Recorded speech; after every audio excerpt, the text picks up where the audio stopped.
एक सुनसान गांव का बस स्टॉप जहां एक अजनबी अचानक सिगरेट मांगता है और फिर रहस्यमय तरीके से गायब हो जाता है। विकास चौहान की यह डरावनी सच्ची घटना आपको सोचने पर मजबूर कर देगी कि क्या सच में कुछ आत्माएं इस दुनिया में अब भी भटकती हैं। तो दोस्तों, कहानी शुरू करने से पहले मुझे आपसे एक छोटी सी रिक्वेस्ट है कि अगर आप लोग मेरे चैनल पर नए हैं तो मेरे चैनल को सब्सक्राइब करें और मेरी वीडियो को लाइक करें। तो चलिए दोस्तों, बिना समय बर्बाद किए कहानी शुरू करते हैं। मेरा नाम विकास चौहान है। मैं बहराइच जिले के पास एक छोटे से गांव भिठौली का रहने वाला हूं। यह घटना आज भी जब याद करता हूं तो रूह कांप जाती है। यह बात करीब 4 साल पहले की है। मेरी नौकरी लखनऊ में थी और मैं गांव आया हुआ था। एक दिन देर रात मुझे अचानक वापस लखनऊ जाना पड़ा क्योंकि वहां दफ्तर में कुछ जरूरी काम आ गया था। रात के करीब 11 बजे मैं गांव के बाहर के सुनसान बस स्टॉप पर पहुंचा। चारों तरफ सन्नाटा था, केवल हवा की आवाज और दूर कहीं कुत्तों के भौंकने की आवाज सुनाई दे रही थी। मैं बस का इंतजार कर रहा था। सड़क पर इक्का दुक्का वाहन ही गुजरते थे। तभी मेरी नजर स्टॉप के एक कोने पर खड़े एक आदमी पर पड़ी। वो अंधेरे में खड़ा था। उसकी शक्ल साफ नहीं दिख रही थी। उसने धीरे धीरे मेरे पास आकर एक टूटी फूटी आवाज में कहा, भाई सिगरेट है? एक सिगरेट दे दो। उसकी आवाज अजीब थी, जैसे कोई बहुत थका हुआ या बीमार हो। मैं थोड़ा घबराया लेकिन जेब से सिगरेट निकाली और उसे दे दी। उसने सिगरेट ली लेकिन न उसने माचिस मांगी और न ही खुद जलाई। वो बस सिगरेट पकड़े मुझे घूरता रहा। मैंने पूछा, आपको आग दूं? लेकिन वो कुछ बोला नहीं। कुछ पल ऐसे ही खामोशी में बीते। तभी मेरी नजर सामने से आती बस की लाइट पर पड़ी। बस करीब आ रही थी। मैंने दोबारा उस आदमी की तरफ देखा। वो वहां था ही नहीं। यकायक वो जैसे हवा में विलीन हो गया हो। मैंने आसपास देखा। वो आदमी कहीं नहीं था। न कोई कदमों की आवाज, न कोई भागने की हलचल। वो सिगरेट वहीं जमीन पर गिरी पड़ी थी, बिल्कुल नमी से भीगी, जैसे किसी ने उसे पकड़ा ही न हो। और फिर बस आ चुकी थी। ड्राइवर ने आवाज दी, बैठो भैया, रात ज्यादा हो गई है। मैं घबराया हुआ बस में चढ़ा। बस में बैठते ही मेरा दिल तेज तेज धड़क रहा था। मैं सीट पर बैठा, खिड़की से बाहर झांका। बस स्टॉप पीछे छूट रहा था, पर उस अजनबी का चेहरा मेरे दिमाग से नहीं जा रहा था। अचानक बस के अंदर एक सर्द सी लहर दौड़ गई, जैसे बस के अंदर तापमान अचानक कम हो गया हो। कुछ पल के लिए पूरा बस केबिन एकदम खामोश हो गया, मानो बाहर की दुनिया थम सी गई हो। ये क्या हो रहा है? मैंने खुद से बड़बड़ाया। बस धीरे धीरे आगे बढ़ती रही, गांव की कच्ची सड़क पर गड्ढों से झूलती हुई। बस में मेरे अलावा बस ड्राइवर, कंडक्टर और पीछे एक बूढ़ा मुसाफिर था जो सोया हुआ था। मैंने बस कंडक्टर से कहा, भैया क्या बस स्टॉप पर कुछ अजीब हुआ है कभी? मैंने वहां एक आदमी देखा था। कंडक्टर चौंक गया। अजनबी? सिगरेट मांग रहा था क्या? ये सुनते ही मेरा गला सूख गया। मैंने हैरानी से उसकी ओर देखा। आपको कैसे पता? कंडक्टर कुछ पलों के लिए चुप रहा, फिर धीमे से बोला, भैया उस बस स्टॉप पर अक्सर रात को एक आदमी दिखाई देता है। लोग कहते हैं कि वहां कुछ साल पहले एक एक्सीडेंट हुआ था। उसी बस स्टॉप पर एक आदमी की मौत हो गई थी, सिगरेट लिए हुए। मेरे रोंगटे खड़े हो गए। बस हिचकोले खाते हुए एक सुनसान पुल के ऊपर से गुजरी। वहां न कोई लाइट थी, न गांव का घर, बस अंधकार था। अचानक बस के अंदर फिर वही सर्द लहर दौड़ गई, जैसे किसी ने दरवाजा खोला हो। मैंने मुड़कर देखा। उस बूढ़े मुसाफिर की सीट खाली थी। मेरे हाथ पैर सुन्न पड़ गए।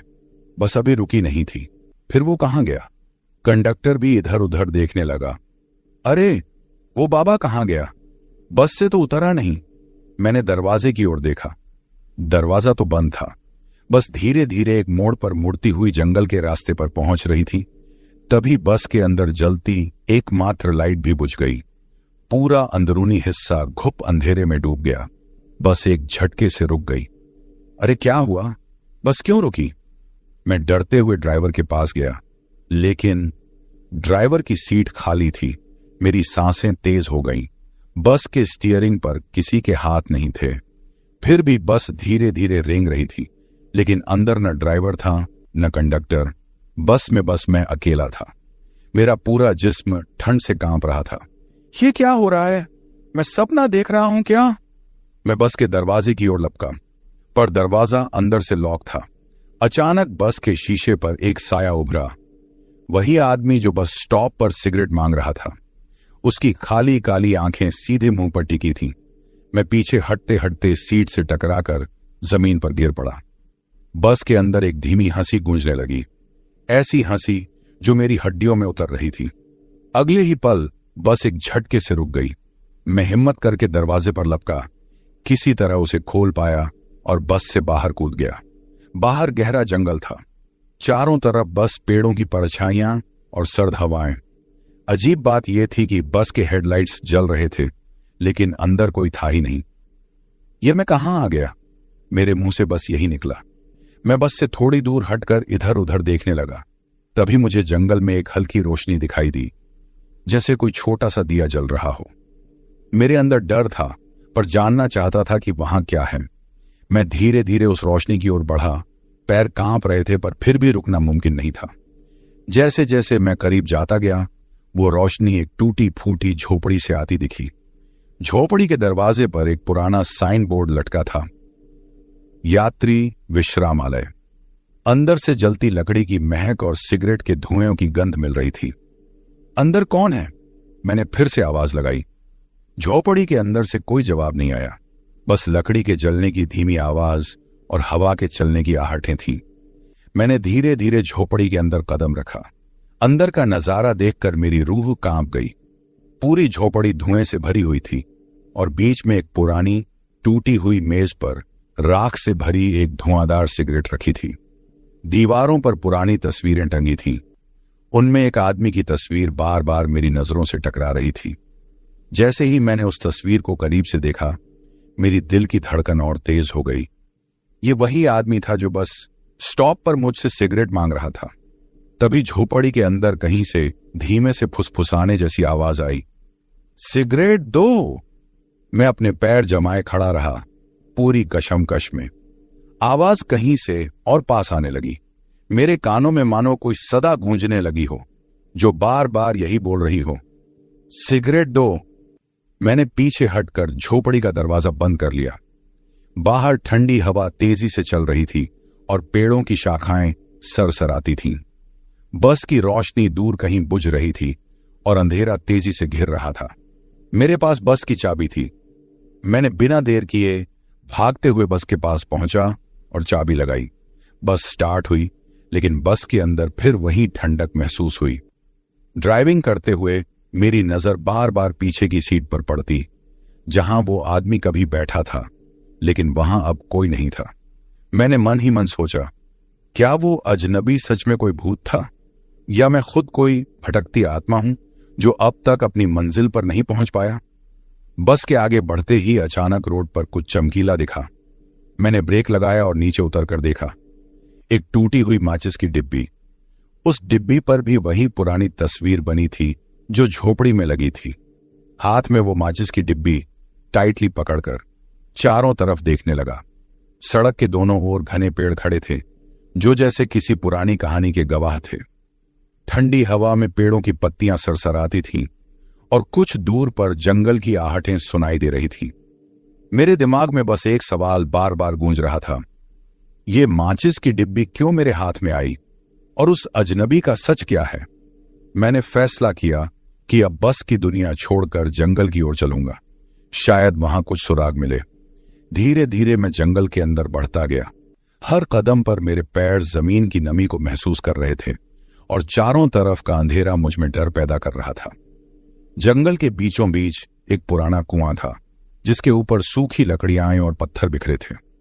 मैंने वह माचिस डिब्बी बाहर निकाली और उसमें लिखे अक्षरों को पढ़ने की कोशिश की। यहां से शुरू होता है सच। मेरे दिल की धड़कन तेज हो गई। मैंने आसपास देखा। अचानक कुएं के अंदर से धीमे से कोई हलचल हुई। मेरी आंखें चौंधिया गईं, लेकिन कुएं के गहरे अंधेरे में कुछ दिखाई नहीं दिया। ठीक उसी वक्त पीछे से हवा की तेज आवाज आई, जैसे कोई फुसफुसा रहा हो।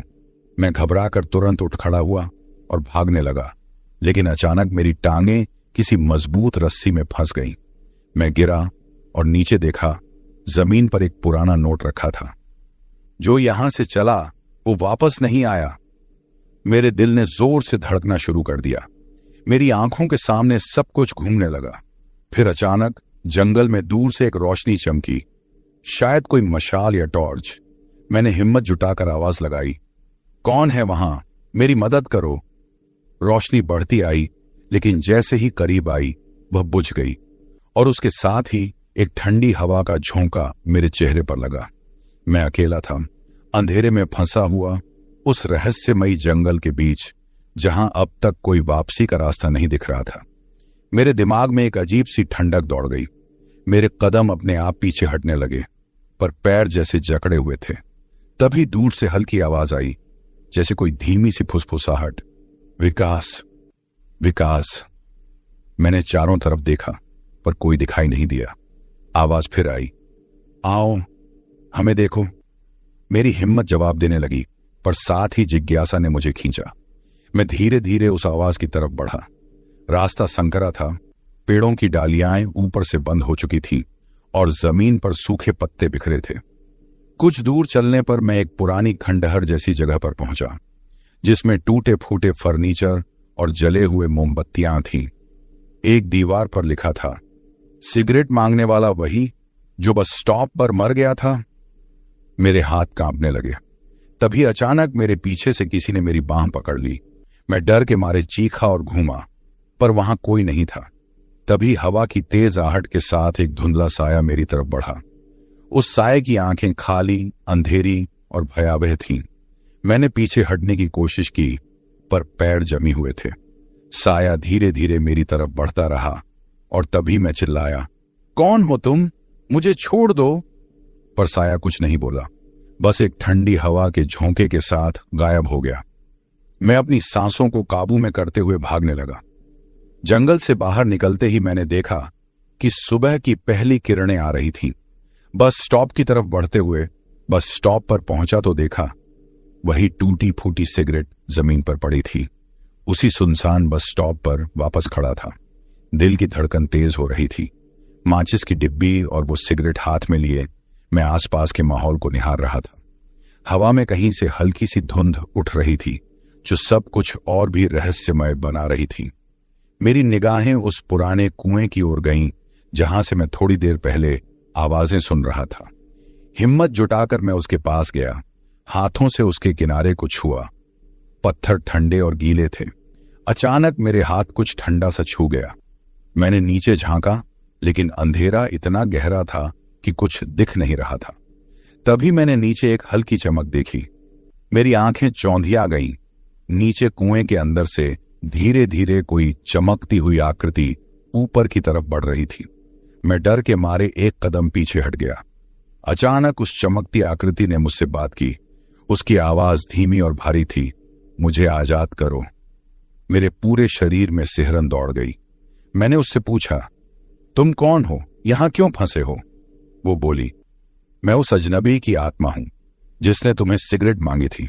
मेरी कहानी सुनो तो जान पाओगे कि मैं यहां क्यों हूं। उसने अपनी पूरी कहानी सुनाई। कैसे वो सिगरेट के लिए आया था, कैसे एक्सीडेंट हुआ और कैसे उसकी आत्मा इस जगह पर फंस गई। लेकिन तभी अचानक आसपास की हवा और पेड़ की शाखाएं हिलने लगीं और एक गहरी आवाज गूंजने लगी, अब बस बहुत हुआ, उसे यहां से जाने दो। मैं डर के मारे वहां से भागा। जब मैं वापस बस स्टॉप पर पहुंचा तो बस आ चुकी थी। मैं बस में बैठा और महसूस किया कि मेरी जिंदगी कभी पहले जैसी नहीं रहेगी। और जैसे ही बस हिली, एक आखिरी बार पीछे देखा। झोपड़ी अब माटी और उजाड़ में विलीन हो चुकी थी। कोई परछाई, कोई साया न था। उस रात से लेकर आज तक मैंने कभी लौटकर नहीं देखा। मैं जानता हूं कि मैंने उस आत्मा को अपनी अंतिम इच्छा पूरी करके चैन दिया और इसलिए अब वह मुझे परेशान नहीं करती। लेकिन हर बार जब मैं गांव के उस सुनसान बस स्टॉप से होकर गुजरता हूं, मेरी जेब में वह खाली माचिस की डिब्बी रहती है, याद दिलाने के लिए कि कुछ आत्माएं सिगरेट से भी अधिक कुछ चाहती हैं। एक आखिरी श्रद्धांजलि, एक आखिरी सुकून।